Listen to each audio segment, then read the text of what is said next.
South Africa sabingelela kuphi nokuphi khona ngeendawo sivela kwathuleleni igama lami ngumduduzi ngwakamkhwanazi. Namhlanje ke sinibela singapha endaweni esiceleni kwakaMashu kuthiwa isesiyanda. Uma ngabe ngingaphosisi mangibiza kahle lapho size khona ke size ngodaba ke la esicela umama lo mntwana wakhe onenkinga yokuthi umntwana ekuzalekeni kwakhe wazaleka enesimo sokuthi ke emgogodla utshekile. Manje ke inkinga uyakhula umntwana kodwa ke usizo litholakala naseyibhedlela kuthiwa imishini awukho ukuthi wenziwe i-operation. At the same time futhi ngathi udokotela akafuni ukuthi amdlulisele ibhedlela kwezinye ezinkulu nakhona ziyodlulekela zona ukuthi ungabe umntwana kulesi simo abhekene naso ngeke nazo zakwazi ukuthi zizame ukwenza umehluko. Kodwa ke engageqa amagulu khona umama la nomntwana, kodwa ngeshwa ke umntwana naye ngathi ke nokukhuluma akakwazi ukukhuluma. Yekho nje nakhona ke efunda esikoleni sabantu ke abangakhulumi nabaphila nokukhubazeka esikhona khona la eNewlands. Kodwa ke sizokhuluma naye umama. Sawubona mama. Yebo sanibona. Siyaphila njani? Siyaphila nathi. Igama ubani? NguThobile ngokaNdlovu. Kephi? Ekhaya Sitenga siqashelana ngenxa yesimo sengane sesikole duze nesikole. Sahlangana nawe lapha eThekwini lapha nepassage lapha nawo bamba umsebenzini. Ngithi mina uzozibingela nje usungivimba nje. Ngase ngidlulile kahle. Ngathi ngiyasaba because akaze ngibe ne-appointment nawe uzothi yebo nangu intombazane bo yazongilandela. Ngathi ngeke ukuthi ngijube angenzeli mina ngenzele ingane la. Ukuthi ngiqonga isibindi ngisaba nginjani ngakulandela kanti usefonini ngakulandela. Ngathi nje ngeke sekukuningi kakhulu sekwenzeka enganeni kusukela ngo-2022 siqala esibhedlela kuze kube manje. Igama lomntwana bani? Akhona waNdlovu. Neminyaka emingaki? Na 17. Kwenzakalani? Esakhula ingekho lento lena. Ilento iqala manje nje beqala ebamude iyavuleka lento lena. Iyaqala mntathi ekhula ebamude iyavuleka. Uma sesibhedlela balokho basibazomhlenza bazokwazi ukumhlenza. Balokho besinikeza ama-date besima x-ray bathi ayizohlinzeka kodwa inkinga uhulumeni akanayo imali yokubaxhasa ngemishini. Asilokho esilinda ngoba nje i-appointment eselandela ngo-April. Bebesho njalo. Uzalwa ngemphi unyaka umntwana? September. Siphi isibhedlela? King George. Ola la eThekwini. Lo mtetela khona? No mina ngathi eStenga ngasekhaya. Ufuna ukubuza lokho ukuthi wambelethela kephi? eStenga ngasekhaya. Wambeletha umntwana engenayo le condition? Engenayo. Futhi mina bephambanisa ke eqaleni mangithi wayengenayo kodwa ukwalala esibhedlela khona King George enenkinga yegazi. Malala nenkinga yegazi yayingekho lento leyo. Okay abuye esibhedlela ese-right inkinga yegazi. Mase sekhula nje besekhula manje isiyavela lento le. Ngibona ukuthi hayi iyavela ngihambe ngeklinikhi basitransfer esibhedlela. Bangifika esibhedlela bathi udokotela mina bengihlayele nengane ngoba lento le kade yaqala ingane esancane. I-x-ray yakhombisa. Mase ngithi mina njengoba sengize ngasukuma ngisuma ngoba ngiyayibona into engane yavela. Sonke lesikhathi kade ingavelile lento le. Shuthi bingaphakathi athi nayo bingaphakathi. Ngambuza ukuthi ingane ilaliswa la esibhedlela ngenxa yegazi yenza ama-x-ray bebengaboni. Isancane ingane bengaboni ngoba ublema mina yena uthi mina bengingayilethi ingane for izohlinzela la into le. Ngizoyibona kanjani ingane into ingavelile ngaphandle? Ngambuza tshela ingane kade le la esibhedlela. Nina ngabe kuthiwa nibonile njengodokotela ukuthi hayibo ithambo lengane litshekile ngaphakathi ngoba athi ngekho ngaphandle lento le. Shuthi abona ukuthi angiqinisile wagcina sexolisa wathi ayaxolisa isiphuthu lapha kubona. Ngalokho ngihamba ke ispane eclinic kuze kube manje. Silokho esilindile. And udokotela uyasho ukuthi njengoba lokho ikhula kanje izogcina iyamvala amaphaphu uzogcina ngasakwazi ukuphefumula. Because into abayenza basinikeza ama-locos ama-gloves ukuthi lokho wafuthi enzele ukuvula amaphaphu ukwazi ukuphefumula. Because bahambe long distance uyagcina nakakhula ahefuzela. Kahle bathi yini le emphethe umntwana ngosho kwabo bona? Abasho bona bathi kodwa bathi nje ithambo leli litshekile. Basho njalo. So angazi ke bangwa yini nanokuthi yini igama layo into leyo. South Africa shothi mangathi nje mhlambe ngiyazama ukwenza ke isithombe sokuthi ke ithambo leli lehlombe leli uma ngabe wena usuke udla le inkukhu le eliba ngala eqaleni le esuka la emgogodlweni.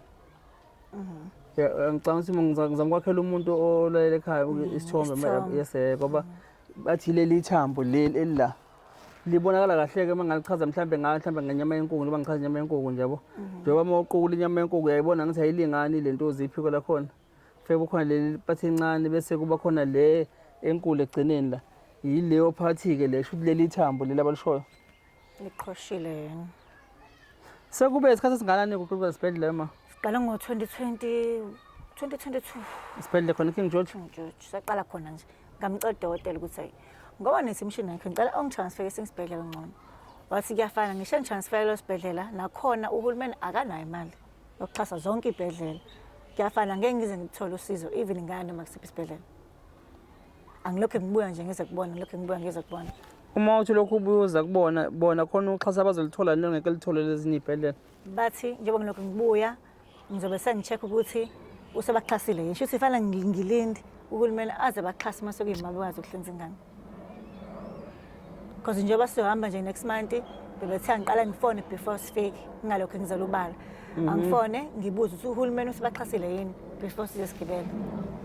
Awu. Okay.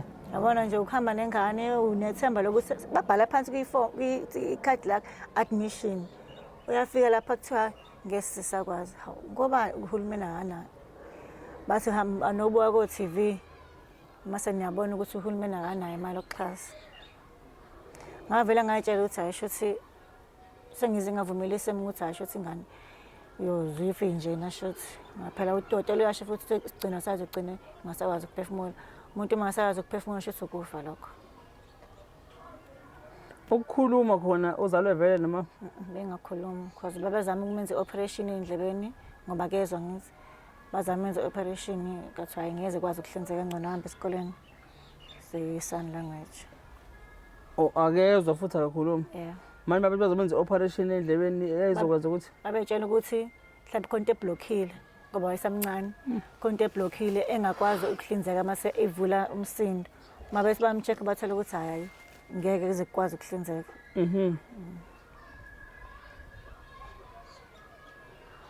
Seswami. Uyena kuphela ingane nazo? Oh nogcina la ngineza uthu umfana omdala masikuba yena. Ngicabanga nawe uyakuhlukumeza nje ukubona ingane yakho kusesimo. Hey kukhulungu ngoba nje nezingane sakadlala nje ubona sihlehlana endlini. Uhamba makuhamba mina phuma mina kuphela. Ngaphela ingane zabuza ma akhona yini le namhlanje omngaka bo. Yize noma ngiyeza but siyabona phela zamkhomba. Akaphumi ke nje hlala endlini. Phuma ngoba esikoleni kuphela. Ngama holiday ahambe eMaisteng.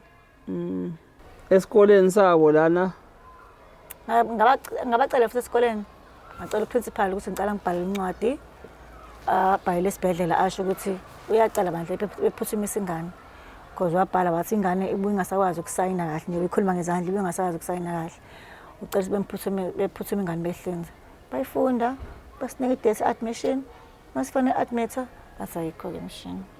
Oh ukhuluma nge-sign language? Ukhuluma nge-sign. Oh you understand that? Yeah. Okay. Akasho futhi udokotela uthi imali le operation le ufuna yenziwe. Uthena wathi ngathi sigcina nje. Wathi sigcine ngoFebruary. Wathi masithiwa ngiya kuma private hospital ngaba 500,000. 500,000. Washo njalo. But nakhona phela ayikakatholakali exactly amount. Shuthi na usholo ukuthi lapha eqala lapha angazi kodwa nje wathi nje 500,000. Mtshela shuthi ngoze ngwini loss mase kuyimanga ngishuthi ngimhlinza ngoba ngisisupplement mina. Ngoba umuntu mangenzeki kuyena umuntu asidokotela nje ka understand ngoba siba nayo isimo sikuyena sengane yakhe le. Kulula ukusho nje ukuthi hambani phinde emumva nobona ku TV ukuthi uhulumeni senikile sesixhasile yena.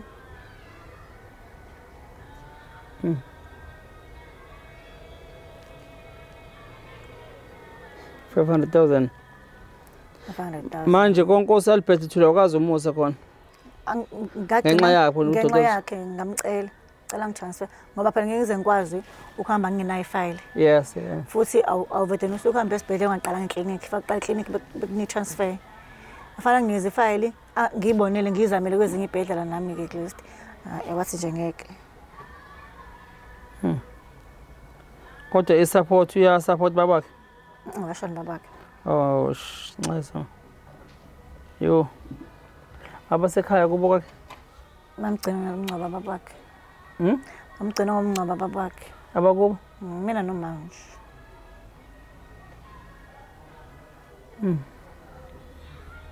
Yini ongafisa ukuyibona yenzeka ma? Usize ukuthi umntana amaHlenze. Kuthi kanjani angazi kodwa nje bengajabula kakhulu futhi. Yes. Afana nezinye ingane naye. Ngicela ukukhuluma nani bakaThweleni manje usicele wena usizo. Yeah. Naba khuluma nabo naba. Naba babuka. La ngikhulume nabo. Naba khuluma nabo. Ngicela usizo ngumzali oxakekile. Kade ngangiceda nengane isibhedlela usizo ngithola. Angisazi fanele ngenze njani. Bengicela usizo la ngangixhasa khona ukuthi ngikwazi ukulekelela enganeni. Ikwazi ukuthi beyihlinze noma isiphi isibhedlela bangakwazi ukuyihlinza kusona ukuze ikwazi na ukuthi ibe normal efana nezinye ingane. Ngoba le mpela ayikho normal. Ayijabulisi. Bakuthola abangafisa ukuthi baxhuma. I-phone number yami 071 944 6715. Phinde sisi. 071 number 944 6715. Bazothola bani? Uthobile Ndlovu. Yeah. Yeah. Awubakhombisa abantu manje ephethe umntwana singakhulumi ngento nje bo. No, hlala phansi asukumene. Umphendule ma. South Africa nansi into esikhuluma ngayo. Njengoba nibona nje umphendule futhi mama. Yabo isimo somntwana njengoba bengizama ukwenza nje example ngethambo leli elilalephiwe. Futhi le part nami angididi ngoba nanti ihlombe likhona la lakhe. But leli thambo ke ngingazi ukuthi leli ngale la ngakephi la ngapha noma la ngale yini. So the more li shift liyali the more le part engala ivaleka yabo isqueeze. That's why ethi ke uma umntwana bathi uzogcina evaleka amaphaphe engakwazi ukuthi aphefumule yabo. Nalokuthi njengoba mangabe ehamba ishuthi ibangana ugcina ngathi usenama challenges ukuthi akwazi ukuthi aphefumule. Yilesi simo akabhekene naso lesabathi uhulumeni engazuthi ngokadokotela wase King George. Yeah. Ukuthi ke ngokahulumeni ke akanayo imali ukuthi umntwana ke angakwazi ukuthi ahlinzwe kule operation. So ke yikho umntwana elokhu nje eyokebheka ama check-ups ke ndokotela, but again akamdluliseli futhi kwezinye izibhedlela ngoba uthi nazo lezo izibhedlela nakhona they suffer the very same thing nabo njengakhona King George nabo abanayo imali yokuthi bangenza le operation yomntwana. But ke this is the case esingazi ukuthi kunjengokusho kwakhe indokotela ngeke simgabaze ngeke simphikise kulokho akusho kodwa ke nansi icondition yomntwana. Qhubeka futhi mamphendula ngifuna camera yami imbone kahle la. So manje ukuhamba wakho ukuthi uhamba tsheke yabo. Njoba nibuka le part nje le yabo le ivalekile manje yabo le part yonke le la yakhe iya foldeka yabo. As a result ukuthi yonke le part engale iyona edonsayo njengamanje. Futhi weight yakhe umntwana isingala ayisekho balance yabo. Bafethu izinto ke siyazibona la emhlabeni nesingakakuboni sikubona ngokuhamba kwendlela ukuthi nakho kune sikubonayo siyaqala ke nami nje ukubona isimo esinjengalesi yabo. Unfortunately umntwana akakwazi ukukhuluma ngabe sithi akasikhulumele nani acela usizo yabo. Sis bingelani bakaThweleni Thandi nalo yawazi ukukhuluma nasign language Kancane nami. Ucela ukuthi kancane angikwazi kahle hle. futhi nawe kuyapha ukuthi ufuna kuyifunde phela. Inkinga ifundiwa ngama weekend. Ngama weekend lathi nemsebenzini singathola ngama off day. Saphambana. Emsebenzini bayazi esikanje ubheka nasekhaya. Bayazi. Bayazi ngoba ngaze ngacela ngathi ngicela usengena ama day shift kuphela ngangena ama night. Bavuma ngena ama day kuphela. Bayazi simo sengane. Manje thina siyazi ke sign language ngabe siyakhuluma ngizama ukuthiwa. Manje zathini abanegama ngikwazi ukubuza negama. Ngibone bethi angazi kuthiwani. Linzima. Kunzima mase inside nami ngaze basic like hamba uchama uyenza ukuthi like hamba odla hamba lala hamba ugeza ngama basic ukuthi kodwa nje ukuthi mase full sentence okunye ngize ngifundiswe yena. ukuthi uyamthanda komsake. Oh. Is a sign of inhliziyo. Love, Oh.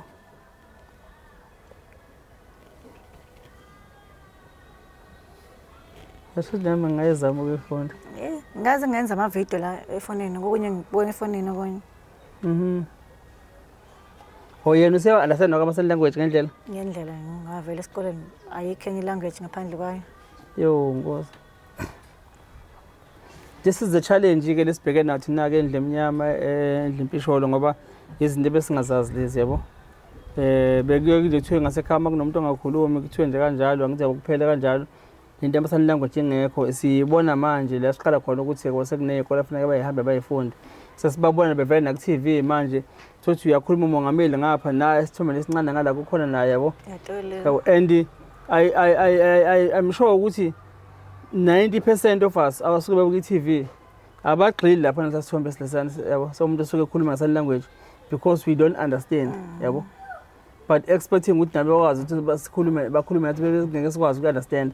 Sesifocus lapho nje engicabanga ukuthi-ke maybe there's much that need to be done ukuthi sikwazi ukuthi sifundiseke ngama-sign language yabo yabo. Ngoba ngisho umuntu uzohlangana naye ngokwazi nje ukukhuluma naye endleni because awuyazi i-sign language. Yebo. Nje ucela indlela ngeke ukwazi ukucela kanjani indlela. Ngake nami ngithi ngiyabuka nje ku-TV ngikopisha umlomo kolo usuke ekhuluma bese ngibuka yona. But ubone ukuthi yabo kusukushesha phela yabo ena uhamba nesipesha soke sikhuluma mhlawumbe umongameli whoever yabo. Ubone ukuthi kuyashesha kuthi yabo. Angisazi basavela nasendabeni zathi Magdalene indaba ku-TV basavela. Basakhona. Bake bavela. Basakhona. Bayashesha abantu ubone ukuthi ngekwazi ukuthi ukubamba ukundiswa mhlawumbe kubalekile ukuthi uma uhambe attend le class because yes yebo. No, siyajabula ukuthi nibone manje yabo. Sesifile siyobatshela ke sithi ukuthi uthweni ufikile. Kade ngibatshela manje bajabule nkosama sayisana singathola usizo. Kusiyami. Singathola usizo. Ingane esukela isancane buka manje umnganani lo muntu. Ngoba udokotela uyasho ukuthi even iminyaka yakhe futhi ngabe mude lo muntu una 17 ongaka. Phela fanele nimbambele ithamba ngithi. Akakwazi ukuthi abe mude. But if they do promise ukuthi uma ngenzi i-operation angakwazi ukuthi alunge. Basho njalo yini? Because ngaze ngasho ngathi ngangcono ukuthi bavele basho stress bathi hayi ngeke kwazi ukwenzeka. Give up. Manje umuntu mayinikeza ithemba athi izokwenzeka ubuye uba nethemba ngithi ubuye kanti manje ekuqaleni nje athi hayi ngeke iziyenzeke lento le. Sheshe nawe ihlale phansi uhlala ukuthi hayi ngeke uzosukume ngavele uyazi ukuthi into engeke iziyenzeke vele. Ngoba phela bamisa kuma x-ray konke bathi hayi into ezolungiseka la izohlinzeka bemfaka insimbi bemfaka insimbi yena izabe saqondisa ithamba basho njalo. No, ake sithembe ukuthi uNkulunkulu uzolenza icebo sisi. Yes, sithembe uNkulunkulu uzosekhela icebo. Nami ngeke bese ngiba mude nge-interview nelanga seliyashona. Sibonga ukuthi nesifile sazonibona yabo. Sibonga kakhulu. Sibonga kakhulu. No, siyazibongela. South Africa lalokhu udaba nosizi lomntwana noma makhe siyacela kulabo abangakwazi ukulekelela ngenza kwethu bakwazi ukungenelela edabeni lomntwana. Uma inamba yakhe yocingo uyishile uma kukhona ukuthinteka nofisa ukumthinta umama siyacela ke athathe inamba lapha akwazi ukuthi amthinte ngendlela okuyona yona nezizotho abangakwazi ukuthi umntwana athola ngayo usizo. Mina Duduzo kaMkhwanazi egameni lenhlangano Ithuleleni Organization kanye nethimba lonke siyabonga. Siyanithanda nisale kahle emakhaya. Sibonga kakhulu.